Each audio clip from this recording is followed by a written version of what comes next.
शांत रात में अचानक हलचल मच गई। आसमान में काले बादल घिर आए और बारिश शुरू हो गई। लेकिन यह कोई साधारण बारिश नहीं थी। पानी की बूंदों में अजीब सी चमक थी, जैसे वे किसी रहस्यमयी शक्ति से भरी हों। शहर के बीचों बीच मुलामुठा नदी से एक विशाल आकृति उभरी।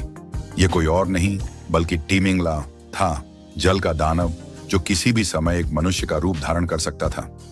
उसकी आंखें नीली ज्वालाओं की तरह चमक रही थीं और उसका शरीर समुद्र की लहरों जैसा विशाल और गतिशील था। मैं आया हूं पुणे वालों, यह शहर अब जलमग्न होगा। उसकी गर्जना से पूरी धरती कांप उठी। सेवक तुरंत घटनास्थल पर पहुंचा। उसकी आंखों में आत्मविश्वास था, लेकिन उसने पहली बार इतना विशाल और शक्तिशाली शत्रु देखा था। टीमिंगला ने अपनी जल शक्ति से एक भयंकर लहर उठाई और उसे सीधे सेवक की ओर भेज दिया। सेवक ने खुद को बचाने की कोशिश की, लेकिन लहर इतनी शक्तिशाली थी कि वह दूर जाकर गिरा। टीमिंगला मुस्कुराया, तुम मेरे सामने कुछ भी नहीं हो सेवक, मैं जल का राजा हूं। तभी अचानक हवा में एक साया प्रकट हुआ। यह क्राटू था, एक रहस्यमयी योद्धा जिसके पास एक भयानक शक्ति थी। वह धीरे धीरे आगे बढ़ा और टीमिंगला की ओर देखते हुए बोला, जल के राक्षस, तुम्हारी परीक्षा का समय आ गया है। सेवक ने हैरानी से पूछा, तुम कौन हो? क्राटू ने मुस्कुराते हुए उत्तर दिया, मैं क्राटू हूं और मेरी शक्ति, मैं किसी का भी हृदय निकाल सकता हूं और जो उसके हृदय के साथ करूंगा वही उसके शरीर पर होगा। सेवक ने क्राटू की शक्ति के बारे में सुना था, लेकिन उसे यकीन नहीं था कि यह टीमिंगला जैसे विशालकाय जलदानव पर काम करेगी या नहीं।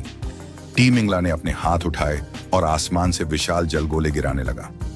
पूरा शहर डूबने लगा था। सेवक और क्राटू को जल्द ही कोई हल निकालना था। क्राटू ने अपनी शक्ति का उपयोग करते हुए टीमिंगला के शरीर पर ध्यान केंद्रित किया। अचानक टीमिंगला ने दर्द से चीख मारी। क्राटू ने उसका हृदय पकड़ लिया था, एक जलमयी ऊर्जा से बना नीला हृदय। अब यह तुम्हारे ही भाग्य पर निर्भर करता है टीमिंगला, क्राटू ने धीरे से कहा और हृदय को अपने हाथ में निचोड़ दिया। टीमिंगला की शक्ति कमजोर पड़ने लगी। उसका विशाल शरीर सिकुड़ने लगा और वह घुटनों के बल गिर गया। नहीं, यह नहीं हो सकता।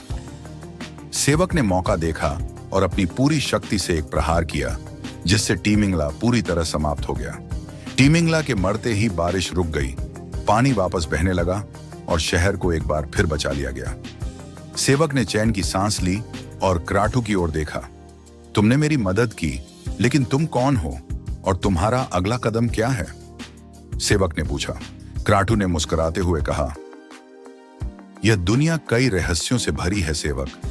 टीमिंगला तो बस एक शुरुआत थी। क्या पुणे पर फिर से कोई नई मुसीबत आएगी? और क्राटू का असली उद्देश्य क्या है?